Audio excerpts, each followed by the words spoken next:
Jusqu'au 5 mars, la plus grande ferme du monde s'installe à Paris, porte de Versailles. C'est le Salon international de l'agriculture avec Fréquence Plus. Président, bonjour. On est au cœur de la Saône-et-Loire, ici à Paris, porte de Versailles au sein de l'agriculture. Pourquoi ?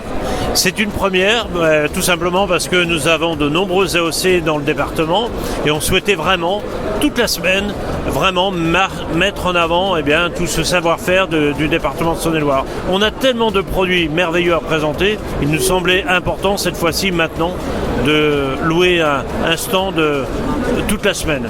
Alors là, c'est l'artillerie lourde. On a vu une équipe importante, plusieurs tonnes de matériel, 3 camions. Là, vous avez mis les moyens. Oui, parce que pendant des années, j'ai été frustré sur l'espace Bourgogne-Franche-Comté où il ne se passait rien.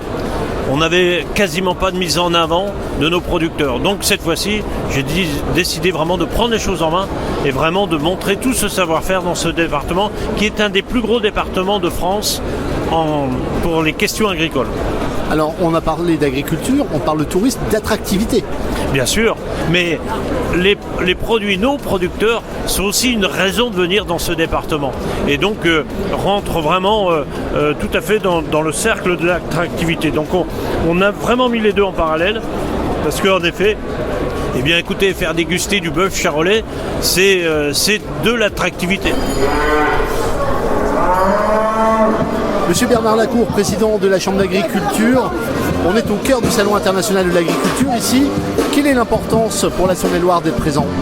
La Saône-et-Loire d'être présent, c'est pour mettre en avant son agriculture. Agriculture de quantité, mais surtout agriculture de qualité. Il faut saluer le travail du conseil départemental, que ce soit en termes d'accompagnement ou que ce soit en termes aujourd'hui de mettre un stand au cœur du centre d'agriculture, parce que l'attractivité du territoire, elle passe aussi par ses produits de qualité. Alors pour nos auditeurs qui ne sont jamais venus au Salon de l'agriculture, ils peuvent s'attendre à quoi ? Qu'est-ce qui se passe au niveau des animaux, des agriculteurs ? Qu'est-ce qu'ils viennent rechercher ici ? Il y a de nombreux concours, c'est le concours des vins qu'on connaît, mais c'est aussi le concours jeudi, c'est le concours charolais, c'est-à-dire c'est les plus belles bêtes au niveau génétique du département de Saône-et-Loire qui viennent concourir, qui montrent que l'agriculture de Saône-et-Loire est une agriculture de qualité, parce que chaque année c'est de nombreuses médailles qui reviennent dans les exploitations, mais c'est une façon d'affirmer cette fierté, cette identité dans un monde de passion qui mérite bien qu'on les mette en lumière pendant 10 jours. Fréquence Plus. Jusqu'au 5 mars à Paris, c'est le Salon international de l'agriculture. Vivez la plus grande ferme du monde avec Fréquence Plus.